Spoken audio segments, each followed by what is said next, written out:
Be the change. Why is it so difficult for people to change? I think because first of all, it's they don't you don't feel like you need it, because when you're asleep or your eyes aren't open yet, then you are not going to be able to see that it might come from within yourself. You're going to blame the circumstances, or you're going to blame the people around you, or you're going to blame what happens for how you react to it. And so it's always someone else that needs the help. Like, for example, like my father, earthly father, was a very abusive man. And I told him when I was little, I told him, you need help. You need to get help. And he said, I don't need any help, because he couldn't see it. He couldn't see it. And sometimes you can try for your whole life to have someone see that they need help, that it would benefit everybody else around them if they got some help. But they don't want to see it. So what can you do? You can't do anything about that. You cannot change them. You cannot change other people. You cannot make them become who you want them to be. You cannot make them do what you want them to do. So a lot of people try that all the time, and they be manipulating, they be setting up schemes, they be doing all kinds of stuff to try and manipulate the circumstances, but you cannot change anything else than yourself. And I'm seriously serious when I say every single person on planet Earth has something that they could do better, that they could be better at or do better. There is a better version of every single one of us, and we know it.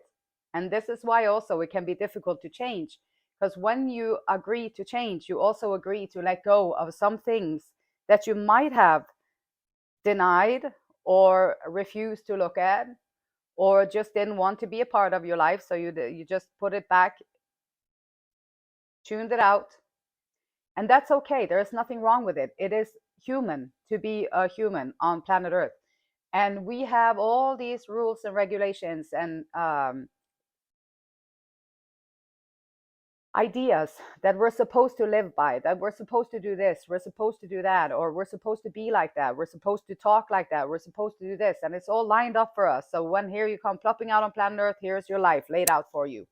If you wean out a little bit, no, there's something wrong with you. Now you have to, like, they're going to change you, but you cannot. You have to go within. If you want to be authentic, if you want to figure out how you can get out of that fast track that you was born into and laid out for you, if you're curious and you want to figure out how you can get out of that and mind your own business, ride your own waves, live your own life,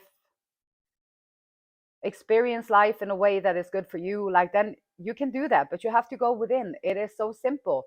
Everybody has the light within themselves. Everybody has the option and the choice to find peace instead of creating chaos.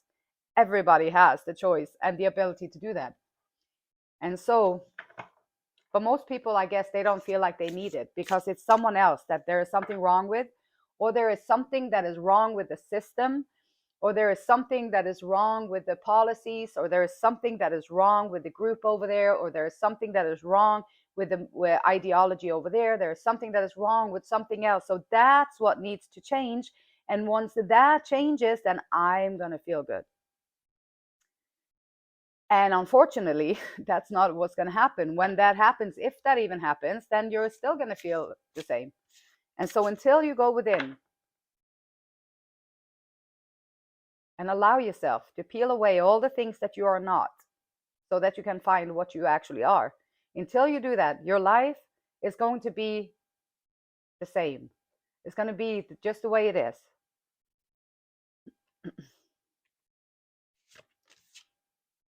Technology. Your angels can see that you need a break from technology. Like, what happens when we always constantly be in our devices? What happens when we always do that?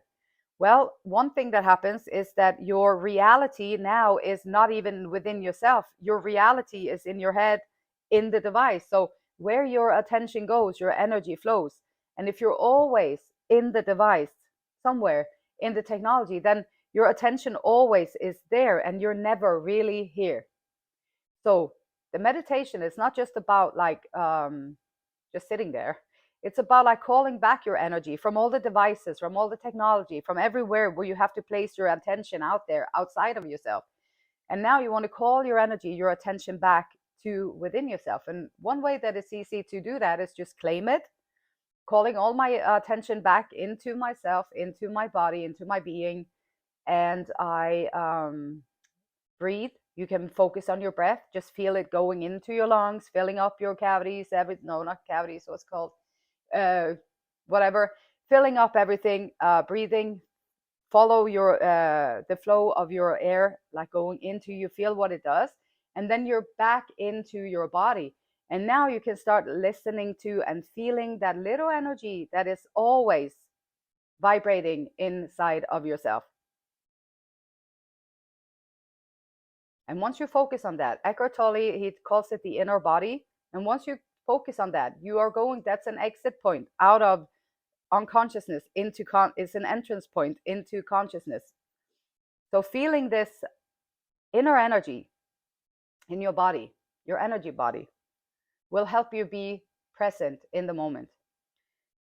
And then you can go back to the technology and then you call your attention back every day. This is something that you have to do every day. It's not just you do it once and you're done. I wish there was like, okay, I want the pill for that and I want the pill for that, and it's going to fix everything for me and now my life is going to be great forever. I wish it was like that, but it's not like that. You have to work for it and you have to keep yourself accountable and you have to stay in touch with yourself. You have to stay within yourself so you don't give away your energy and your attention to everything else. Humor. Surround yourself with people who have a sense of humor and a smile on their face. Yes, that makes life much more fun.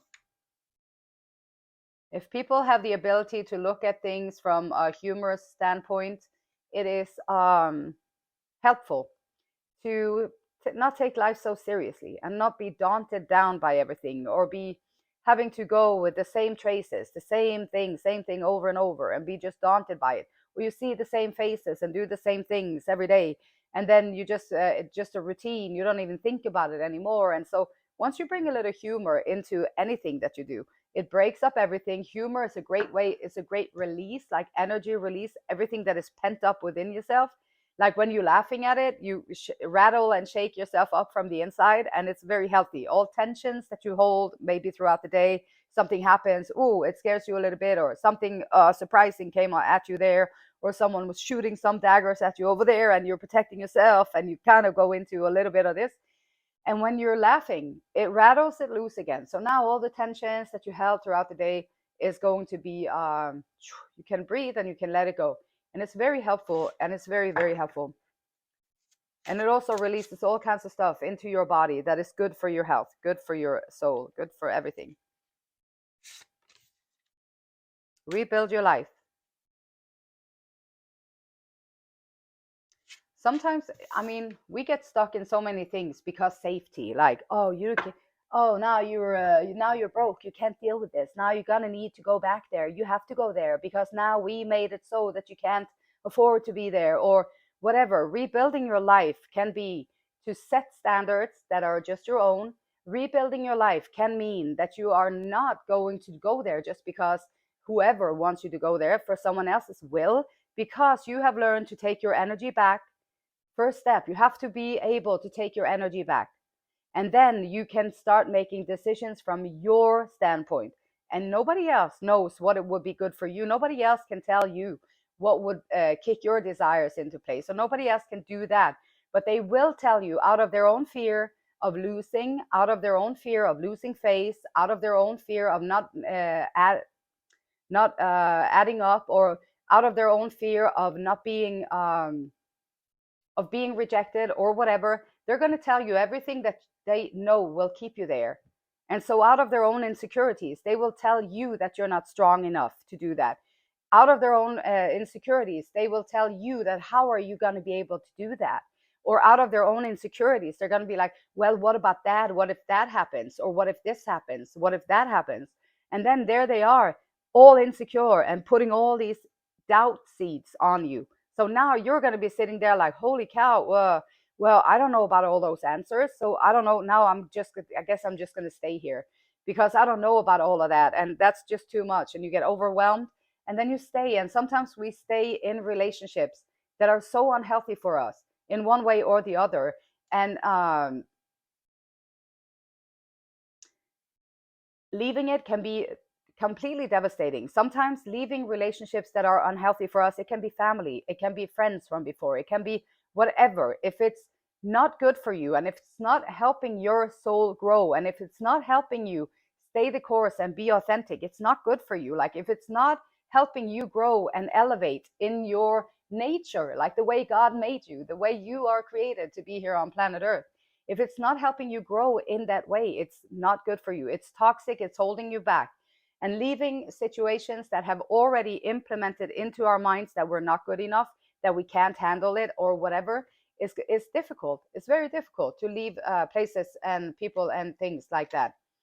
And so to be strong, and the first step is to, okay, don't go on all their pages and look at all the stuff that they do, or like put yourself out there so that they can interfere with your opinions, your experiences. So if you post everything you do online, you're leaving it open, like, here I am, now you can go in there and manipulate everything that you need to do. If you need to leave a relationship, you can be sure that they are going to be in your business, in your social media platforms or whatever, and do whatever they can to create insecurities within you, or to create a feeling of not being good enough so that you don't have the strength to leave, right?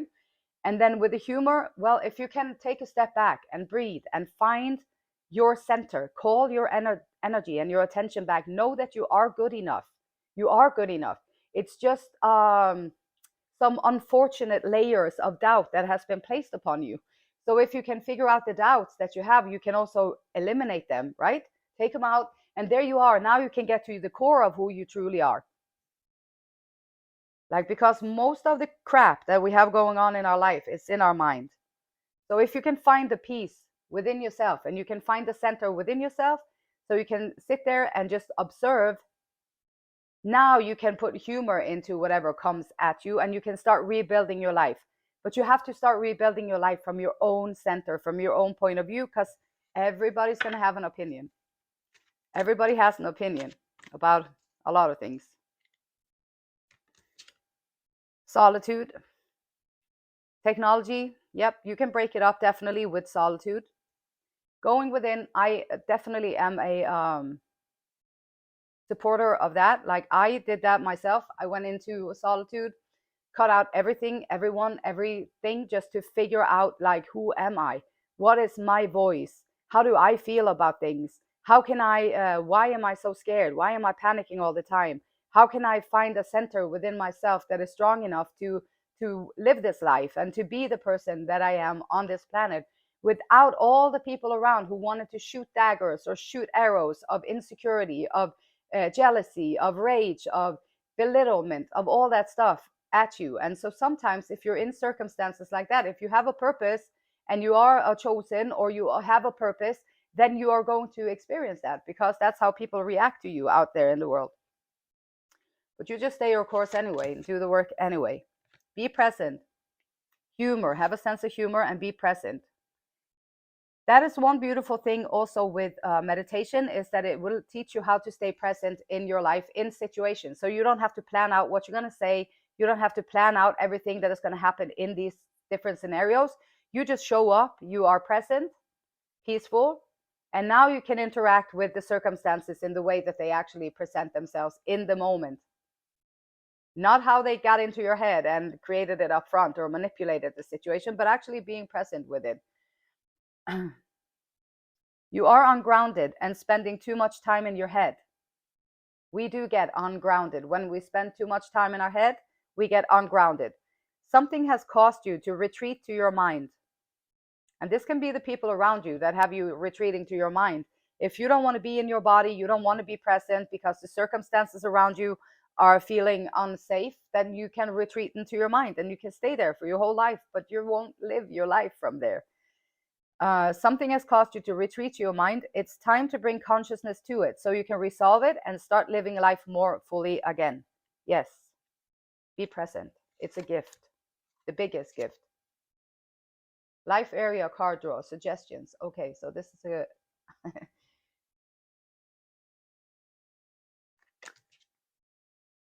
career, business. Okay, rebuild your life. And this is coming out in the career, life area of career and business. How can you rebuild yourself or rebuild your life in the area of your career and your business? What are some steps that you can take to rebuild it? If it's toxic where you're at, then maybe you have to leave it and find somewhere else where you can utilize your talents, your skills, your time, your effort, your energy, everything that you put into what kind of work that you do in your career and your business. Make sure that it's been valued. Page of Cups. New beginning, learning something new, self-love. I would say this page, the cup, imagination, being present. Once you start to manifest things, it kind of feels like it's just a fish popping up in the cup. Like it kind of feels like magic. It's just like popping out of nowhere because you are already present. When you are present, you have practiced through solitude to find your inner peace. So you're not a prisoner of your mind. Now you're within yourself. You're calling your energy back. You're being present within yourself, and you're going to start a new journey or learn something new about love, self-compassion, self-love, how to treat yourself, how to think about yourself. It's very detrimental. What you think, you become. What you think about, it manifests. And so be nice to yourself when you think about yourself in your head. And the Knight of Swords. So Page of Cups, learning, coming out of solitude perhaps, and coming back on social media platforms, so back into technology with a vengeance, coming in with action, swift action and words and something to say, something on your mind.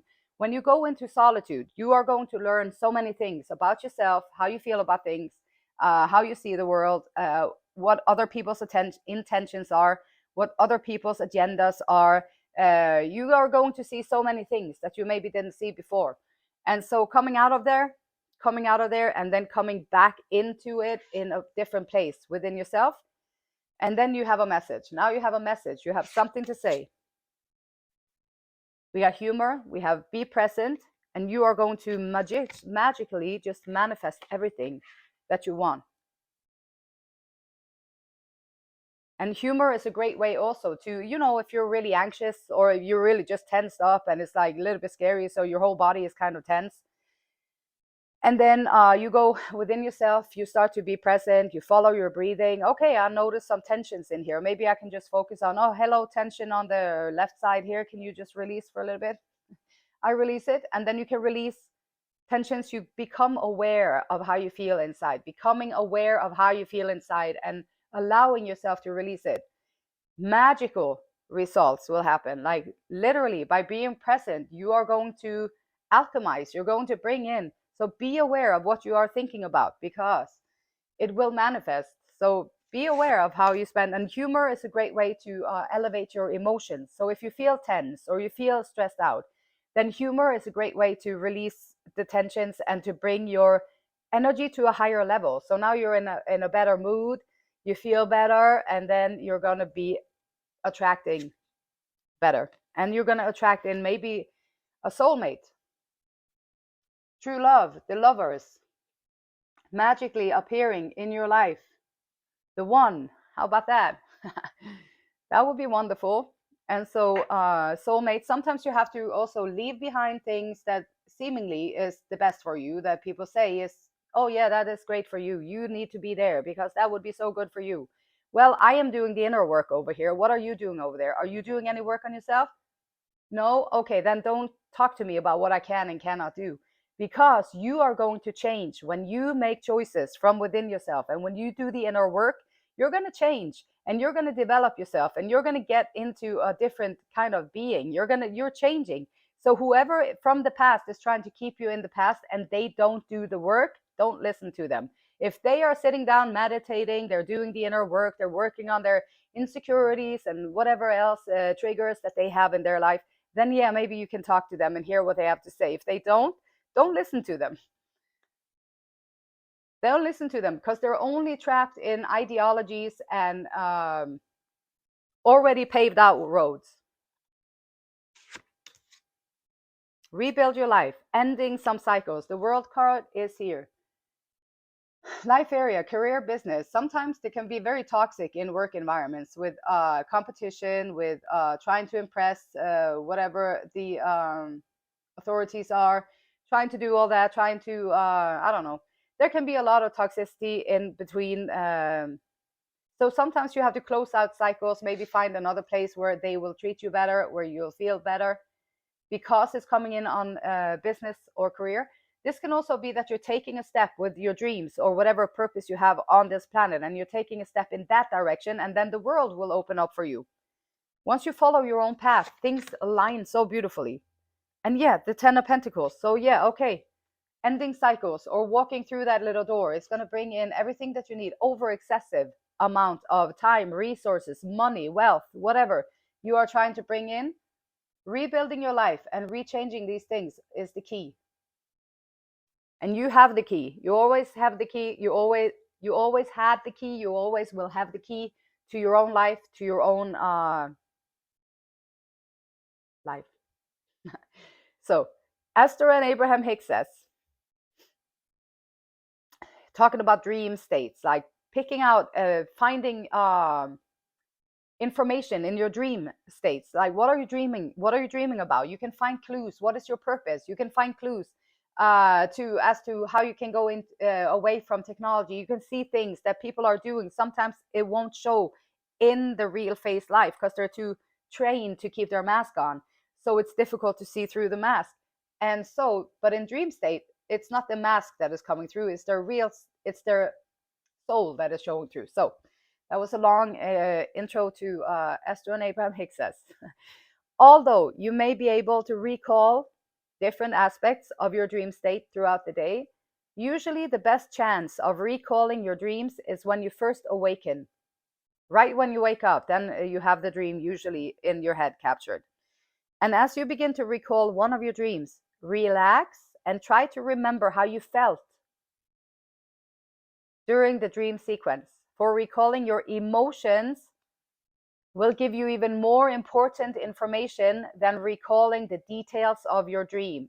Emotions, that's the key, that's the clue. And that's what's void so many places in this society. The emotion of things has been taken out. Feel it, feel it, the emotion. And then the beautiful light in me, it honors, it loves, and it respects. The same. And it's difficult sometimes to open up to the emotions, especially if you have been closed off for a very long time. You have to nudge it open and be allowing yourself to feel the things that you want to, that you feel in the moment. Practice takes time, but it also makes great practitioners. And so the beautiful light in me, it honors, loves, and respects. The same beautiful light in you. And until next time, namaste.